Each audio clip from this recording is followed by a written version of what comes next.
কাল মধ্যরাতে শেষ হচ্ছে পৌর নির্বাচনের প্রচারণা। বিভিন্ন স্থানে বিচ্ছিন্ন সংঘর্ষ। 28 ডিসেম্বর থেকে 31 ডিসেম্বর পর্যন্ত নির্বাচনী এলাকায় বিজিবি মোতায়েনের সিদ্ধান্ত ইসি। নানা অভিযোগ নিয়ে নির্বাচন কমিশনে বিএনপির প্রতিনিধি দল। বেগম খালেদা জিয়া বললেন, পৌর নির্বাচনে ভোট কারচুপির ষড়যন্ত্র করছে আওয়ামী লীগ। চট্টগ্রামের আমান বাজারে জঙ্গি আস্তানায় গোয়েন্দা পুলিশের অভিযান। সামরিক পোশাক, ভারী অস্ত্র সহ 3 জেএমবি সদস্য আটক। এবং মানবতাবিরোধী অপরাধ মামলায় গাইবান্ধার জামায়াতের সাবেক এমপি আব্দুল আজিজ সহ 8 জনের বিরুদ্ধে তদন্ত প্রতিবেদন চূড়ান্ত।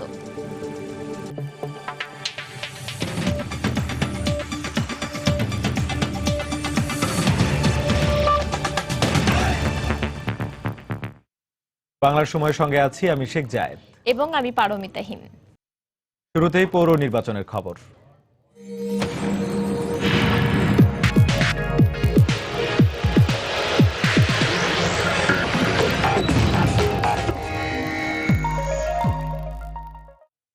28 ডিসেম্বর মধ্যরাত থেকে 31 ডিসেম্বর মধ্যরাত পর্যন্ত মোট 4 দিন নির্বাচনী এলাকাগুলোতে বিজিবি মোতায়েনের সিদ্ধান্ত নিয়েছে নির্বাচন কমিশন।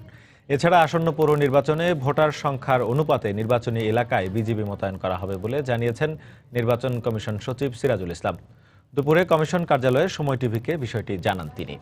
পৌর নির্বাচনী প্রতিটি এলাকায় 1 প্লাটুন এবং 1 লাখের বেশি হলে 2 প্লাটুন বিজিবি মোতায়েন থাকবে। বিজিবির আমরা 102টি পৌরসভার কথা বলেছিলাম গতবারের অভিজ্ঞতার আলোকে।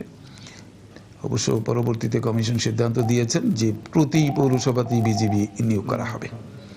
সো আমরা মনে করি যে এই পৌরসভার নির্বাচনটাকে উৎসব মুখর করার জন্য, শান্তিপূর্ণ করার জন্য যত ধরনের নিরাপত্তা ব্যবস্থা গ্রহণ করা দরকার সবই কমিশন গ্রহণ করেছে। এদিকে প্রধান নির্বাচন কমিশনারের সঙ্গে সাক্ষাৎ করে নির্বাচনী প্রচারণায় বাধা দেয়া সহ বিভিন্ন অভিযোগ তুলে ধরেছে বিএনপির একটি প্রতিনিধি দল। বিকেলে নির্বাচন কমিশন সচিবালয়ে সিসির সঙ্গে সাক্ষাতে এসব বিষয় তুলে ধরেন তারা। বিএনপি স্থায়ী কমিটির সদস্য ডক্টর আব্দুল মঈন খানের নেতৃত্বে 3 সদস্যের একটি প্রতিনিধি দল বৈঠকে অংশ নেন। বৈঠক শেষে সাংবাদিকদের মঈন খান বলেন, নির্বাচনী প্রচারণার শুরুতে যে আবহ ছিল এখন আর তা নেই। বিভিন্ন স্থানে বিরোধী দলের প্রার্থীদের নির্বাচনী প্রচারণায় হামলা চালানো হচ্ছে। পথসভা ও নির্বাচনী অফিসে অগ্নিসংযোগ করে ভয় ভীতি দেখানো হচ্ছে। তিনি বলেন, নির্বাচন সুষ্ঠু না হলে তা পুরো রাজনৈতিক প্রক্রিয়াকে ধ্বংসের দিকে নিয়ে যাবে।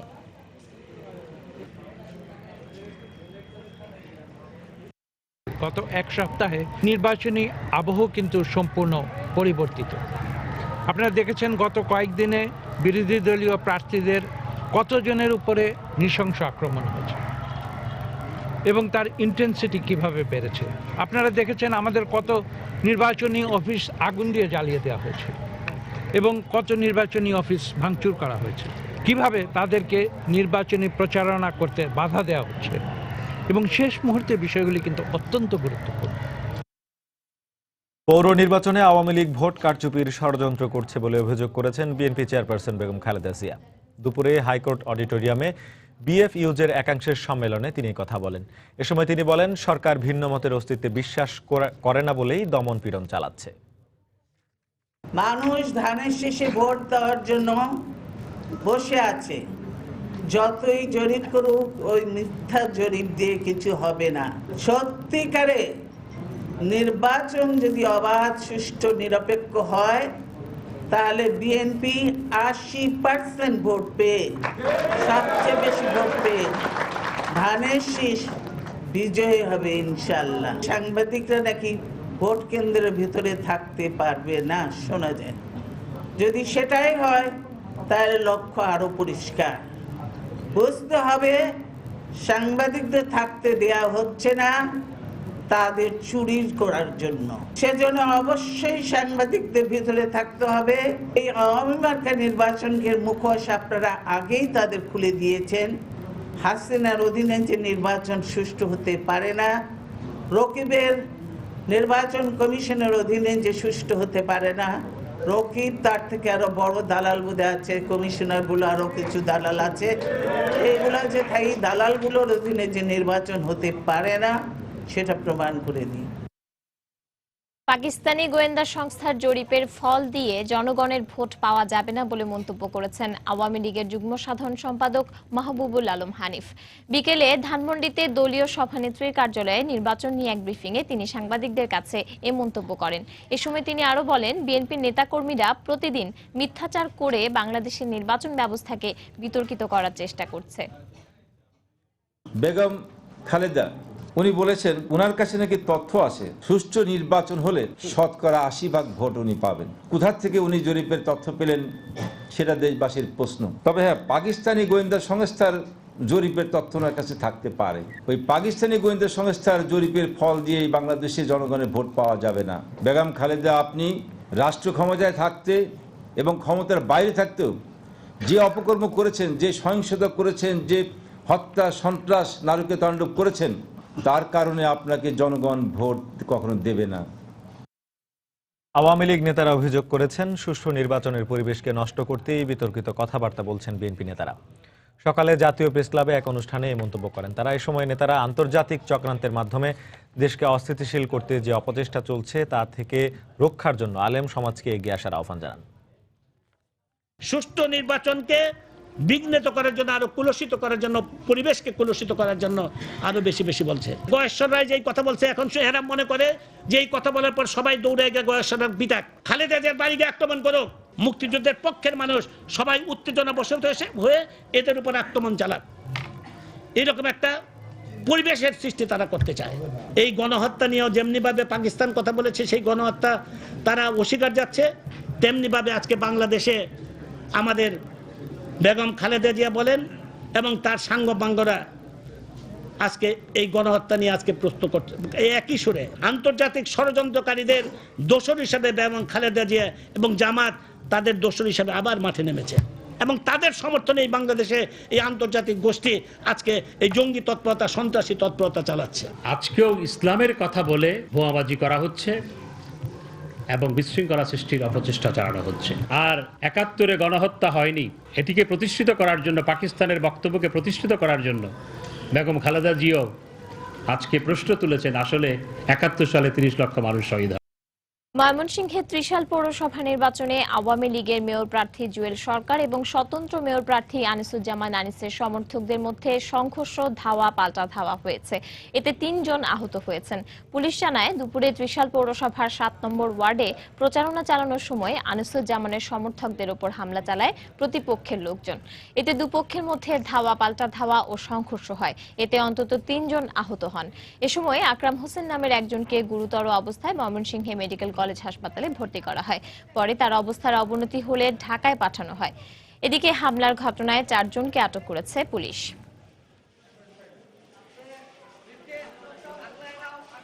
রাস্তাতে যাইতেছি ক্যাম্পাসের করার জন্য, তারা পিছন থেকে এসে আক্রমণ করছে আমাদের উপর। আমি প্রশাসনের কাছে আজকে দূর দাবি রাখতে চাই, পুলিশের উপস্থিতিতে কি জন্য আজকে আকরামকে আজকে অবস্থা গ্রহণ করতে হয়েছে। এখন আর অ্যাক্টিভ কোনো ব্লিডিং নাই, তবে রোগী যে একেবারে আশঙ্কামুক্ত সেটা কিন্তু বলা যাচ্ছে না। তো তার পরবর্তী চিকিৎসার জন্য আমরা তাকে ঢাকায় যে এনআইসিবিটি যেটা আছে সেখানে তো আমরা তাকে পাঠাবো। 4 জনকে গ্রেপ্তার করেছি এবং আইন শৃঙ্খলা সঠিক এবং সুন্দর রাখার জন্য আমরা চেষ্টা করছি। ইনশাল্লাহ আশা করব যে আমরা সুষ্ঠু নির্বাচন উপহার দেব। এদিকে শেষ মুহূর্তের গণসংযোগে চরম ব্যস্ত সময় পার করছেন প্রার্থীরা। উন্নয়নের প্রতিশ্রুতি নিয়ে ভোট থেকেই ভোটারদের কাছে পৌঁছে গেছেন প্রার্থীরা। তবে ভোটাররা বলছেন, দলীয় প্রার্থী নয়, এলাকার উন্নয়ন করবেন এমন ব্যক্তিকেই জনপ্রতিনিধি হিসেবে নির্বাচন করবেন তারা। জেলা প্রতিনিধিদের পাঠানো তথ্য ও ছবি নিয়ে ডেস্ক রিপোর্ট। মাদক মুক্ত, সন্ত্রাস মুক্ত, এফটিজিং মুক্ত সকল মানুষের মতামতের ভিত্তিতে সবুজ নগরীতে গড়ার প্রত্যাশা আমার এই বরগুনা পৌরসভাকে। ড্রেনেজ সমস্যার সমাধান করব, রাস্তাঘাটের উন্নয়ন করব, সর্বোপরি আমি পানির সমস্যার সমাধান করব। এমন আশ্বাস বরগুনা পৌরসভার আওয়ামী লীগ ও বিএনপি মনোনীত মেয়র প্রার্থীদের। পৌর নির্বাচনের প্রচারণার মাত্র একদিন বাকি থাকায় ভোটারদের আস্থা অর্জনে প্রতিটা মুহূর্ত কাজে লাগাচ্ছেন তারা। তবে শুধু আশ্বাসে না ভুলে শত যোগ্য প্রার্থীকে বেছে নিতে নানা হিসেব কষছেন ভোটাররা। পার্বত্য জেলা বান্দরবানেও এখন বইছে ভোটের হাওয়া। প্রতিদ্বন্দ্বী প্রার্থীর বাধা পেরিয়ে নিজ নিজ প্রচারণায় ব্যস্ত প্রার্থীরা। আশ্বাসের ফুলঝড়ি সমেত ভোটারদের দুয়ারে দুয়ারে ঘুরছেন তারা। সুখে দুঃখে পাশে পাবেন এমন ব্যক্তিকেই জনরাই দিতে চান ভোটাররা। আমার অসম্পূর্ণ রেখে যাওয়া কাজগুলো সম্পূর্ণ করার জন্য দ্বিতীয়বারের মতো আমাকে আবার সুযোগ দেবেন। বান্দরবানের পৌরসভাকে সাজানোর জন্য সম্ভব যা কিছু দরকার তা করতে প্রস্তুত। নোয়াখালীতেও ভোটের আমেজ সব জায়গায়। মাইকিং, লিফলেট বিতরণ সহ নানামুখী প্রচারণায় ব্যস্ত প্রার্থীরা। আগামী 30 ডিসেম্বর অবাধ সুষ্ঠু নির্বাচনের মধ্য দিয়ে নিজেদের ভোটাধিকার প্রয়োগ করবেন বলে আশা ভোটারদের। কোনো ঝামেলা হবে না, সুন্দর সুষ্ঠুভাবে জনগণ তাদের ভোট প্রয়োগ করবে। পোস্টারে পোস্টারে ছেয়ে গেছে মৌলভীবাজার পৌরসভা। নিজের পক্ষে সমর্থন আদায় করতে পৌরসভাকে আধুনিক ও মডেল পৌরসভা হিসেবে গড়ে তোলার প্রতিশ্রুতি দিচ্ছেন মেয়র প্রার্থীরা। আমার সবসময় বাইরে যাওয়া আসা আছে, আপনারা জানেন। আর ওই রকম আমার চিন্তা ভাবনা এবং চেতনা যে ওই রকম একটা পৌরসভা উপহার দিতে। যেহেতু আমার দল জননেত্রী শেখ হাসিনা বাংলাদেশের প্রধানমন্ত্রী, সেই বিধায় আমি এই সমস্যা দ্রুত সমাধান করতে পারবো বলে আমার বিশ্বাস রয়েছে। এছাড়া ভোটের দিন ঘনিয়ে আসায় প্রচার প্রচারণায় মুখর পাবনা ও কুষ্টিয়ার কুমারখালী পৌরসভা সহ দেশের বিভিন্ন পৌর এলাকা। ইসমাত জাহান, সময় সংবাদ। এরই মধ্যে আঞ্চলিক এবং জেলা নির্বাচন কার্যালয়গুলো থেকে নির্বাচনী সামগ্রী বিভিন্ন পৌর এলাকায় পৌঁছাতে শুরু করেছে। সংশ্লিষ্ট এলাকার নির্বাচন কর্মকর্তা ও রিটার্নিং কর্মকর্তারা এসব সামগ্রী গ্রহণ করে নিজ নিজ এলাকায় নিয়ে যাবেন। নির্বাচনী সামগ্রীগুলোর মধ্যে রয়েছে ব্যালট পেপার, পোলিং এজেন্টদের কার্ড, সাংবাদিকদের কার্ড, অমোচনীয় কালি, সিল সহ নির্বাচন সম্বলিত জিনিসপত্র। এছাড়া আগেই নির্বাচনী এলাকাগুলোয় পৌঁছে গেছে ব্যালট বাক্সগুলো। এদিকে আজও কোথাও কোথাও প্রিজাইডিং অফিসার, সহকারী প্রিজাইডিং অফিসার ও পোলিং এজেন্টদের নির্বাচনী ট্রেনিং দেয়া হয়।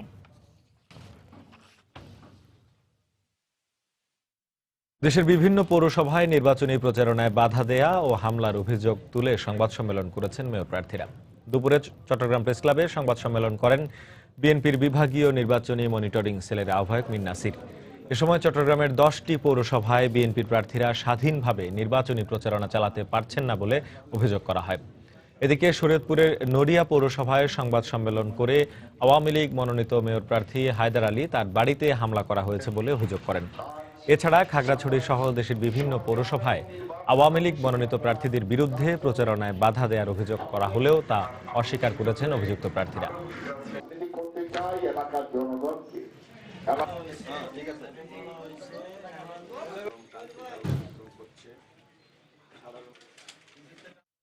এদিকে চট্টগ্রামের সাতকানিয়া পৌরসভা নির্বাচন থেকে সরে দাঁড়ানোর ঘোষণা দিয়েছেন বিএনপির মেয়র প্রার্থী রফিকুল আলম। বিকেলে নগরীর প্রবর্তক মোড় এলাকায় একটি বাসায় আয়োজিত সংবাদ সম্মেলনে তিনি এই ঘোষণা দেন। বাংলার সময় আরো থাকছে। সিলেটের মোগলাবাজারে ট্রাক প্রাইভেট কার মুখোমুখি সংঘর্ষে নিহত 4, গাইবান্ধার পলাশবাড়িতে ট্রাক চাপায় শিশু সহ আরো 3 জনের মৃত্যু। একাত্তরের মানবতা বিরোধী অপরাধ মামলায় গাইবান্ধা জামায়াতের সাবেক সংসদ সদস্য আব্দুল আজিজ সহ 8 জনের বিরুদ্ধে তদন্ত প্রতিবেদন চূড়ান্ত করেছেন আন্তর্জাতিক অপরাধ ট্রাইব্যুনালের তদন্ত সংস্থা। সকালে ধানমন্ডির নিজ কার্যালয়ে সংবাদ সম্মেলনে একথা জানান তদন্ত সংস্থার সমন্বয়ক আব্দুল হান্নান খান। গাইবান্ধার সাবেক এমপি সহ একই এলাকার বাকি 7 জনও জামায়াতে ইসলামের নেতাকর্মী। তাদের বিরুদ্ধে একাত্তরে মুক্তিযুদ্ধের সময় হত্যা, গণহত্যা ও লুণ্ঠনের 3টি অভিযোগ আনা হয়েছে। এছাড়া হবিগঞ্জের লিয়াকত আলী ও কিশোরগঞ্জের আমিনুল ইসলামের বিরুদ্ধে 7টি অভিযোগ রয়েছে। অভিযুক্ত 8 জনই পলাতক রয়েছেন। এ সময় তদন্ত সংস্থার সমন্বয়ক জানান 195 জন চিহ্নিত যুদ্ধাপরাধীর বিষয়ে তথ্য সংগ্রহ করছেন তারা। সরকারের নির্দেশনা পেলে আনুষ্ঠানিকভাবে এই তদন্ত শুরু করা হবে।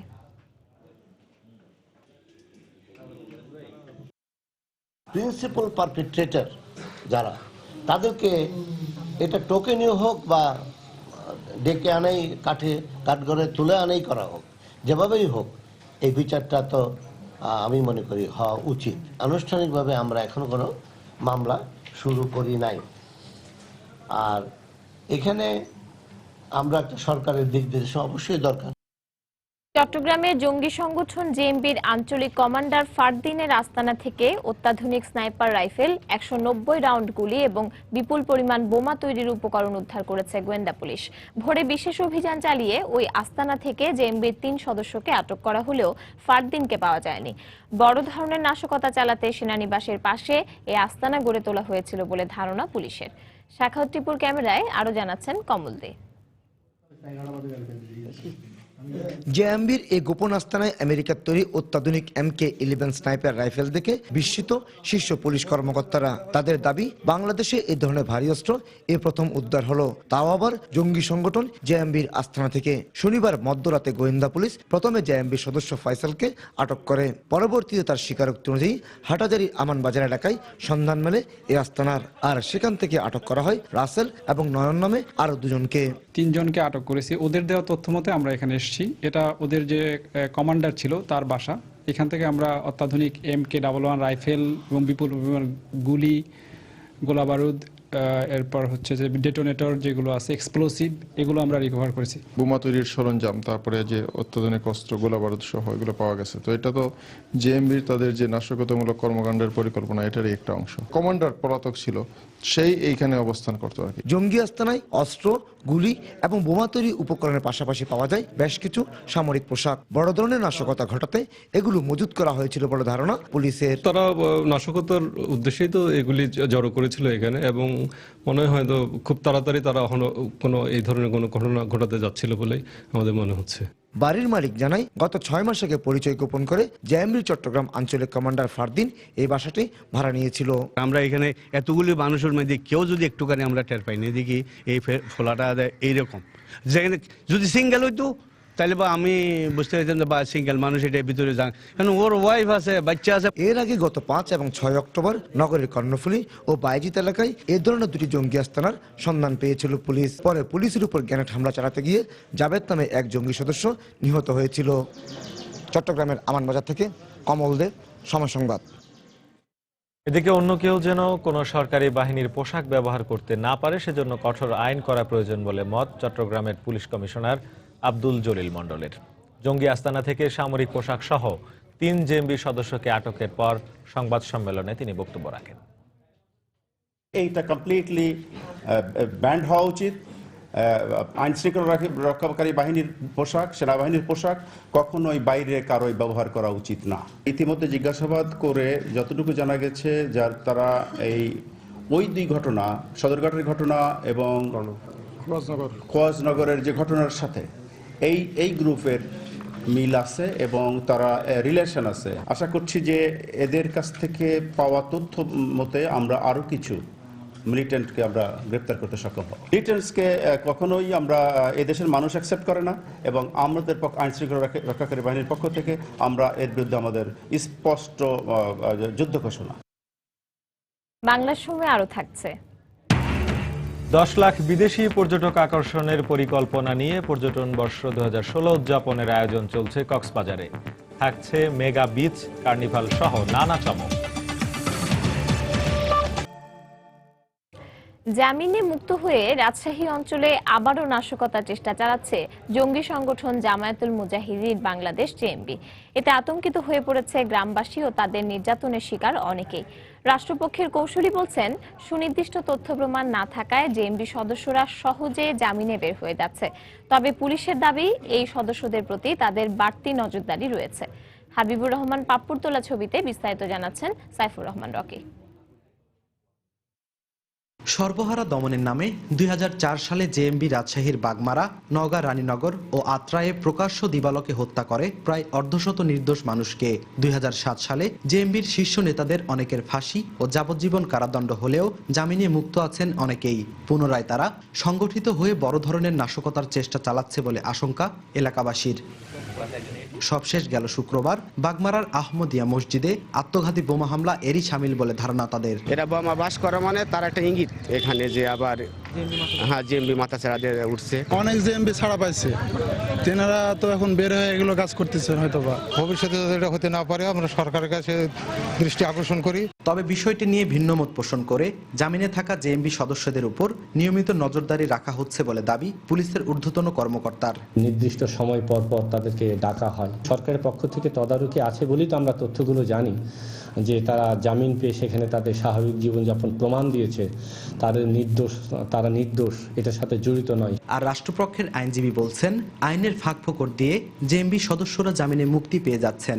ইনভেস্টিগেশন যেভাবে তারা করেছে, ইনভেস্টিগেশনের ফাঁকফোকর তো পৃথিবীর সব জায়গায় আছে। যাদের বিরুদ্ধে হয়তো দুই একটা সাক্ষী আসতে পারে নাই, তারা হয়তো ছাড়া পেতে পারে, কিন্তু ছাড়ার সংখ্যা খুব কম আছে, কনভিকশনই সব হয়েছে। জঙ্গি সংগঠনগুলোর বিরুদ্ধে সামাজিকভাবে প্রতিরোধ গড়ে তোলার মাধ্যমে তাদের প্রতিহত করার আহ্বান জানিয়েছেন রাষ্ট্রপক্ষের এই কৌশলী। সাইফুর রহমান রকি, সময় সংবাদ, বাগমারা, রাজশাহী। বাংলাদেশে আইএসের সাংগঠনিক কোনো কাঠামো নেই বলে আবারও মন্তব্য করেছেন স্বরাষ্ট্রমন্ত্রী আসাদুজ্জামান খান কামাল। দুপুরে সচিবালয়ে দেশের সাম্প্রতিক পরিস্থিতি নিয়ে সাংবাদিকদের এক ব্রিফিংয়ে তিনি একথা বলেন। এ সময় তিনি আরো বলেন, প্রয়োজনে সরকারের পক্ষ থেকে জঙ্গি দমনে বিশেষ অভিযান চালানো হবে। আইএস বলে আমাদের বাংলাদেশে কোনো সংগঠন নেই, এটা আমাদের দেশীয় এবং আন্তর্জাতিক কিছু ষড়যন্ত্র এখানে রয়েছে।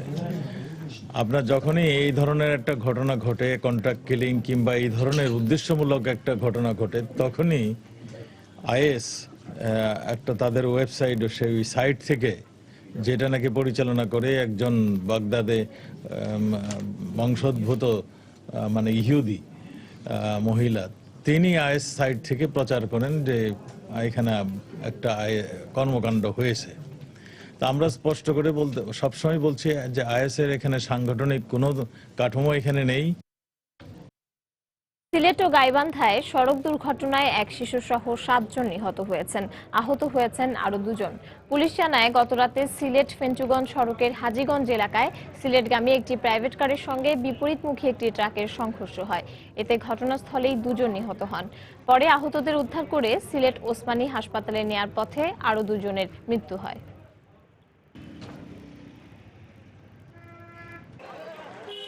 এদিকে দুপুরে ঢাকা রংপুর মহাসড়কের পলাশবাড়ী উপজেলার ড্রিমল্যান্ড এলাকায় নিয়ন্ত্রণ হারিয়ে একটি ভ্যানকে চাপা দেয় কাঠ বোঝাই একটি ট্রাক। এতে ঘটনাস্থলেই 7 বছরের এক শিশু সহ 3 জন নিহত হয়। পরে আহত 2 জনকে গাইবান্ধা সদর হাসপাতালে ভর্তি করা হয়। ফেনীতে একটি হত্যা মামলার পলাতক 2 আসামির বাড়িতে তল্লাশি চালিয়ে 2টি আগ্নেয়াস্ত্র সহ 38 রাউন্ড কার্তুজ উদ্ধার করেছে পুলিশ। এদিকে গতরাতে মামলার অপর আসামি দিহান ও আজিজকে গ্রেপ্তার করা হয়। পুলিশ জানায়, দুপুরে মহিপালের চৌধুরী বাড়ি এলাকায় হত্যা মামলার আসামি স্বপনের বাড়িতে অভিযান চালানো হয়।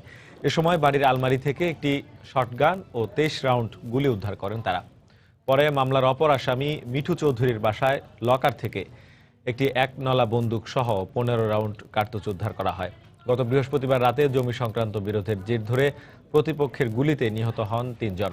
পরে 21 জনের নাম উল্লেখ করে 46 জনকে আসামি করে ফেনী মডেল থানায় একটি হত্যা মামলা দায়ের করা হয়।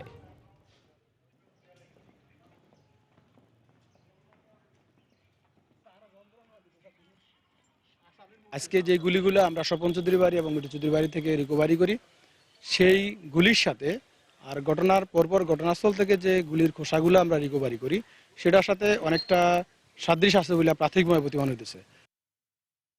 8ম জাতীয় পে স্কেলে বিশ্ববিদ্যালয় শিক্ষকদের জন্য সিলেকশন গ্রেড ও টাইম স্কেল বহাল রাখার দাবি জানিয়েছেন বিভিন্ন বিশ্ববিদ্যালয়ের শিক্ষক সমিতি। দুপুরে দিনাজপুর প্রেস ক্লাবে সংবাদ সম্মেলনের আয়োজন করেন হাজী দানেশ বিজ্ঞান ও প্রযুক্তি বিশ্ববিদ্যালয়ের শিক্ষকরা। এ সময় তারা গ্রেড প্রাপ্ত অধ্যাপকদের মধ্যে একটি অংশকে সিনিয়র সচিবের সমমর্যাদা প্রদানের দাবি জানান।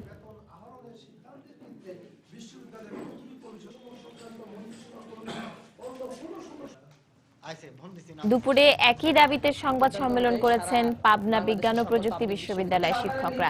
এ সময় তারা অর্থমন্ত্রীর দেয়া প্রতিশ্রুতি বাস্তবায়নের দাবি জানান। কুড়িগ্রামে 8ম শ্রেণীর ছাত্র আলিফ আহমেদ হত্যার সঙ্গে জড়িতদের দৃষ্টান্তমূলক শাস্তির দাবিতে মানববন্ধন করা হয়েছে। সকালে কুড়িগ্রাম রংপুর মহাসড়কে এই মানববন্ধন অনুষ্ঠিত হয়। ঘণ্টাব্যাপী এই কর্মসূচিতে নিহতের সহপাঠী ও স্বজনরা ছাড়াও এলাকাবাসী অংশ নেন। এ সময় হত্যাকাণ্ডে জড়িত সবাইকে দ্রুত আইনের আওতায় আনার দাবি জানান তারা। পরে একটি বিক্ষোভ মিছিল বের করা হয়। মিছিল শেষে জেলা প্রশাসকের কাছে স্মারকলিপি দেন তারা। আগামী 2 বছরের মধ্যে দেশের সব সরকারি ভবনের ছাদে সোলার প্যানেল বসানোর পরিকল্পনা করছে সরকার। পর্যায়ক্রমে তা বসানো হবে বেসরকারি ভবনেও। একথা জানিয়েছেন গৃহায়ন ও গণপূর্ত ইঞ্জিনিয়ার মোশাররফ হোসেন। বিদ্যুৎ ভবনে বাংলাদেশের নবায়নযোগ্য জ্বালানির সম্ভাবনা নিয়ে এক সেমিনারে তিনি একথা জানান। সেমিনারে জানানো হয় 2020 সালের মধ্যে বিদ্যুৎ চাহিদা 10 ভাগ এবং 2030 সালের মধ্যে মোট বিদ্যুৎ চাহিদার 20 ভাগ নবায়নযোগ্য জ্বালানি থেকে উৎপাদনের পরিকল্পনা রয়েছে সরকারের।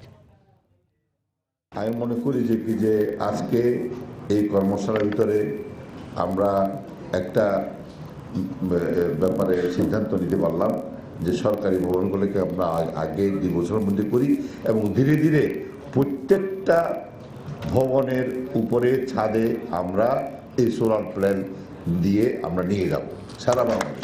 ঢাকা শহরে যদি আমরা স্কাইল্যান্ডটা দেখি, আমরা যদি দেখি যে আগামী 4 বছরের মাথায় সবগুলোর বিল্ডিংয়ে সোলার চলছে, কি একটা অদ্ভুত বিষয় হবে না? আজকে যদি দেখি বাংলাদেশের সমস্ত বিল্ডিংয়ের ছাদ আজকে সোলার চলছে, একটা দারুণ বিষয় হবে না? বিশ্বের একটা দেশ যদি গ্রামের মানুষেরা তাদের ছাদে 44 লক্ষ বাড়িতে সোলার লাগাতে পারে, আমরা কেন শহরের লোকেরা যারা আরবানে আছি এত টাকাতে বিল্ডিং বানাচ্ছি তাদের ছাদে লাগাবো না কেন? পর্যটন শিল্পের বিকাশে সরকার ঘোষিত পর্যটন বর্ষ 2016 সহায়ক ভূমিকা রাখবে বলে মনে করছেন বিশ্বের দীর্ঘতম সমুদ্র সৈকত কক্সবাজারের ব্যবসায়ীরা। এ উপলক্ষে বিশেষ প্যাকেজ সহ নানা আয়োজনের পরিকল্পনা নেওয়া হয়েছে। এদিকে পর্যটন সচিব বলছেন, কক্সবাজারকে গুরুত্বপূর্ণ বিবেচনায় রেখে পর্যটন বছরকে সফল করতে সচেষ্ট সরকার। সুজাউদ্দিন রবিলের তথ্য, মোহাম্মদ ফরাজের ছবি নিয়ে ডেস্ক রিপোর্ট। 10 লাখ বিদেশি পর্যটক আকর্ষণের পরিকল্পনা নিয়ে 2016 সালকে পর্যটন বর্ষ ঘোষণা করেছে সরকার। আর বিদেশি পর্যটকের জন্য আকর্ষণীয় স্পট হিসেবে কক্সবাজারের গুরুত্ব অনেক বেশি। বিশেষ করে 120 কিলোমিটার দীর্ঘ সমুদ্র সৈকতের স্বচ্ছ জলরাশি, পাহাড়, ঝর্ণা, অপরূপ প্রকৃতি রয়েছে এখানে রয়েছে বৌদ্ধ ধর্মের নানা নিদর্শনও। সরকার ঘোষিত এ পর্যটন বর্ষকে ঘিরে বিশেষ ছাড় সহ নানা অনুষ্ঠানের পরিকল্পনা নিয়েছে পর্যটন ব্যবসায়ীরা। দেশি বিদেশি ফুড ফেস্টিভ্যাল থাকবে, আমাদের রুমের উপর স্পেশাল ডিসকাউন্ট থাকবে, মুভি নাইটের ব্যবস্থা করেছি এবং আমাদের যে সানসেট যে বারবিকিউ আছে ওখানে বিভিন্ন ধরনের আমরা প্রোগ্রাম অ্যারেঞ্জমেন্ট করেছি। পর্যটন বর্ষ উপলক্ষে 31 ডিসেম্বর থেকে 3 দিনব্যাপী মেগা বিচ কার্নিভালের আয়োজন করা হচ্ছে বলে জানালেন জেলা প্রশাসনের এই কর্মকর্তা। গ্রাম বাংলার বিভিন্ন রকম ঐতিহ্য, যেরকম কাবাডি খেলা, হাডুডু খেলা, আমাদের বলি খেলা, আধুনিক খেলাগুলো, সার্ফিং, জেড স্কি, চাইল্ড কর্নারে কিছু বাচ্চাদেরও খেলার আয়োজন থাকবে। আর পর্যটন সচিব জানালেন, কক্সবাজারকে পর্যটনের জন্য গুরুত্বপূর্ণ হিসেবে বিবেচনায় রেখে পর্যটন বছরকে সফল করার চেষ্টা চালাচ্ছে সরকার। বিভিন্ন দেশের সাথে দ্বিপক্ষীয়ভাবে এবং UNWTOর মাধ্যমে আমরা যৌথভাবে এই বীজটাকে, বাংলাদেশের সমস্ত স্পটগুলোকে আমরা পপুলারাইজ করার জন্য একসাথে কাজ করব। সমুদ্র, পাহাড় ও প্রাচীন নিদর্শনের জনপদ কক্সবাজার। এক্ষেত্রে দীর্ঘমেয়াদী পরিকল্পনা নেওয়া হলে এ খাত থেকে জাতীয় রাজস্ব আয় বাড়বে ব্যাপকভাবে, এমনটাই মনে করেন পর্যটন সংশ্লিষ্টরা। সময় সংবাদ, কক্সবাজার। বাংলা সময়ের শীর্ষ সংবাদগুলো জানিয়ে দিচ্ছে আরেকবার। কাল মধ্যরাতে শেষ হচ্ছে পৌর নির্বাচনের প্রচারণা। বিভিন্ন স্থানে বিচ্ছিন্ন সংঘর্ষ। 28 থেকে 31 ডিসেম্বর পর্যন্ত নির্বাচনী এলাকায় বিজিবি মোতায়েনের সিদ্ধান্ত ইসি। নানা অভিযোগ নিয়ে নির্বাচন কমিশনে বিএনপি প্রতিনিধি দল। বেগম খালেদা জিয়া বললেন, পৌর নির্বাচনে ভোট কারচুপির ষড়যন্ত্র করছে আওয়ামী লীগ। নির্বাচন প্রক্রিয়াকে বিতর্কিত করতে প্রতিদিনই মিথ্যাচার করে চলেছে বিএনপি নেতাকর্মীরা, মন্তব্য আওয়ামী লীগের।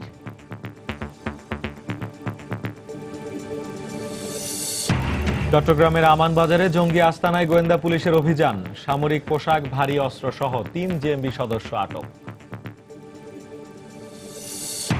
এবং মানবতা বিরোধী অপরাধ মামলায় গাইবান্ধার জামায়াতের সাবেক এমপি আব্দুল আজিজ সহ 8 জনের বিরুদ্ধে তদন্ত প্রতিবেদন চূড়ান্ত। এই ছিল বাংলার সময়। যে কোনো খবর পেতে ভিজিট করুন সমনিউজ.tv। এছাড়া এইমাত্র পাওয়া খবর আপনার মোবাইলে পেতে SMS করুন, SN লিখে পাঠিয়ে দিন 16242 নম্বরে। সঙ্গে থাকুন সময়ে।